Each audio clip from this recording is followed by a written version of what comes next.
अस्सलाम वालेकुम। तो साहब मेरा यूट्यूब चैनल देख रहे हैं इस्लाम वर्सेस मुस्लिम्स। मैं वही बदज़बान बदतमीज़, लेकिन आज मैं ज़बान को कंट्रोल करके चलूँगा। आज मौलवियों का ज़िक्र नहीं है। इससे पिछली वीडियो में मैंने कुछ हैप्पी बर्थडेयों का बड़ा ज़िक्र किया मैंने। एक तो इसराइल की हैप्पी बर्थडे जो उन्होंने 7 अक्टूबर को मनाई, और एक 3 नवंबर को मैंने अपनी हैप्पी बर्थडे की एक वीडियो बनाई। और मेरा बनाने का मकसद जो है वो सिर्फ़ ये नहीं है कि मैं जो है वो सिर्फ़ नुक्ताचीनी ही कर रहा हूँ, लेकिन एक अंदर से कुड़न है, फ़िक्र है कि हमें अल्लाह ताला ने इस दुनिया में भेजा किस मकसद के लिए है और हम किन चक्करों में पड़ गए हैं। और उसकी बहुत बड़ी वजह जो है मैं मौलवी मुल्लाओं को ठहराता हूँ कि जिस मकसद के तहत अल्लाह ताला ने हमें इस दुनिया में भेजा है, वो ये लोग बयान नहीं करते। वो तो बस ये कहते हैं कि भैया बस तुमने ज़मीन पे आ गए हो, अल्लाह को मान लिया, अल्लाह के रसूल को मान लिया है, बस लिहाज़ा तस्बीह वज़ीफ़े, नमाज़, रोज़े, हज उम्रे, तहज्जुद, कुरान की तिलावत, बस ये ज़िंदगी का मकसद है। जबकि अगर हम डॉक्टर एसआर अहमद साहब को देखें या और दूसरे लोग जो हैं जो बहुत बड़े, मतलब ये वो लोग हैं जो मदरसे से फारिग नहीं है, ये रिसर्चर्स हैं, ये जैसे ये हैं जाकिर नाइक हैं, डॉक्टर एसआर अहमद साहब हैं, और भी बहुत से हैं जो मैं इस वक्त मेरे जहन में नहीं आ रहा है, लेकिन मोटा मोटा से ये 2-3 नाम ही आ रहे हैं। गांधी साहब हैं, और ये सब वो लोग हैं जो मतलब वो किसी मदरसे से फारिग नहीं है। एक हमारे दिल्ली में भी एक बहुत अच्छे रिसर्चर्स हैं, डॉक्टर असलम परवेज साहब उनका नाम है, हैदराबाद की किसी यूनिवर्सिटी में वाइस चांसलर भी रह चुके हैं। तो ये लोग इनकी अगर आप उनकी जो तहकीक और इनकी जो रिसर्च हम अगर उनकी सुने ना, जो इन्होंने रिसर्च की है, तो सही मानों में जो है ज़िंदगी का मकसद पता चलता है। और अब इन मौलवी मुल्लाओं की सुने तो वो तो कुछ नहीं करते, वो सिर्फ टाइम पास कर रहे हैं, और एक जगह जाए तो पूरी उम्मत को गुमराह कर रहा है। वजीफे तस्बीह कुछ भी ले लिए। मैं तो इन मुल्लाओं की जो है मैं कोई वीडियो देखते भी नहीं हूँ, चाहे इस मुल्लाओं में ये तुम्हारे तारिक जिब्राइल हों या तारिक मसूद तो फिर भी कुछ बेहतर बात कर लेते हैं, लेकिन ये जो हमारे फरिश्ते बने बैठे हैं ना, मैंने इनका नाम तारिक जिब्राइल कर दिया, तारिक जमील की जगह अब ये फरिश्ते हो गए। लोग जो है वो इनकी तस्बीह पढ़ने लगे हैं, बल्कि अपने बच्चों का नाम भी तारिक जमील करने लगे। एक है कोई एक आई होंगी फिल्म इंडस्ट्री से, क्या नाम है उसका, सना खान, मुफ्ती अनस, ये आजकल बड़े छाए में हैं, और ये वो लोग हैं जो दीन को बदनाम कर रहे हैं। आप कहेंगे साहब ये तो बहुत पारसा औरत हो गई है, अपने गुनाहों से तौबा की है, लेकिन मैं आगे आपको मैं बताऊंगा, क्योंकि मैंने इन लोगों पे भी रिसर्च किया कि ये किस किस्म की ये हराफापना कर रही है। ये औरत जिसका नाम सना खान है, उसका मियाँ जो दयूस है, शौहर मुफ्ती अनस कहता है, मुफ्ती है तब भी देखिए क्या करता है, ये मैं आगे चल के मैं बताऊंगा।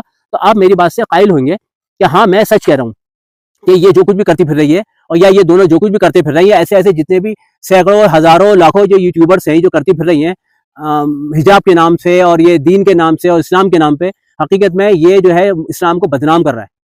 हमारी औकात जो है ना इस वक्त, सच मानो में, मैंने पिछली वीडियो में बताया, जानवर से कम नहीं है। अब देखिए ना, वही 200 करोड़ 200 करोड़ को हम देख देख के खुश होते रहते हैं, लेकिन हम 2 कौड़ी के नहीं है। मैंने पिछली वीडियो में भी कहा कि अल्लाह ताला को क्वांटिटी नहीं चाहिए 200 करोड़ या 2000 करोड़ नहीं, क्वालिटी चाहिए, चाहे वो 2 आदमी ही क्यों ना हो।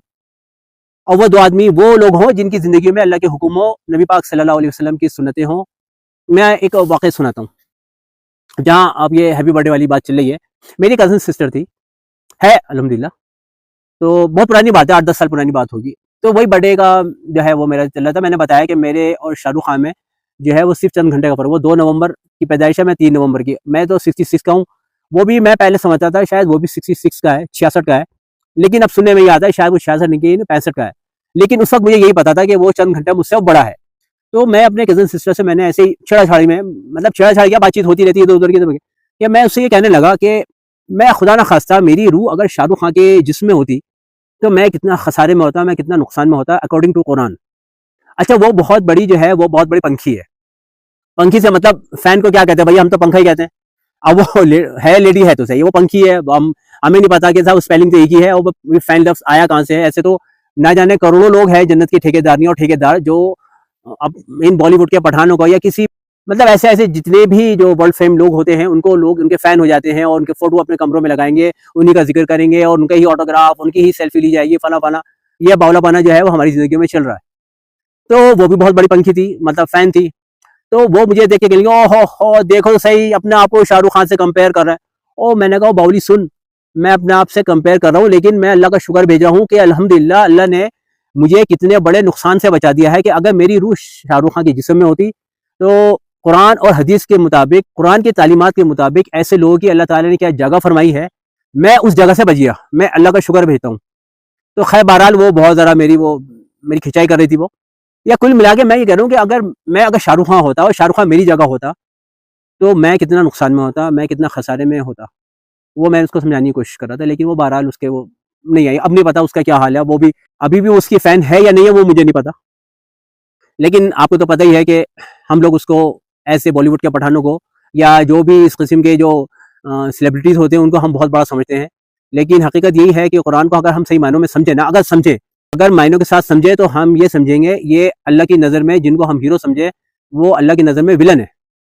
और ज़ाहिर बात है कि हम अगर उनको हीरो समझेंगे तो ज़ाहिर बात है अल्लाह हमें जो है वो बहुत अच्छी नज़रों से तो नहीं देख रहे होंगे कि जिनसे अल्लाह नाराज़ हैं और उनको हम हीरो समझे बैठे हैं और हम उन्हीं को ही जो है वो उनकी पैरवी कर रहे हैं, उनके पीछे पीछे भाग रहे हैं, उन जैसा बनने की कोशिश कर रहे हैं। तो बहरहाल मैं उस अब लिस्ट में नहीं हूँ। आइए चलिए हम एक दुआ मांगते हैं। इज्तिमाई एक होता है ना, इज्तिमाई दुआ होती है और बड़े रो रो के दुआ मांगते हैं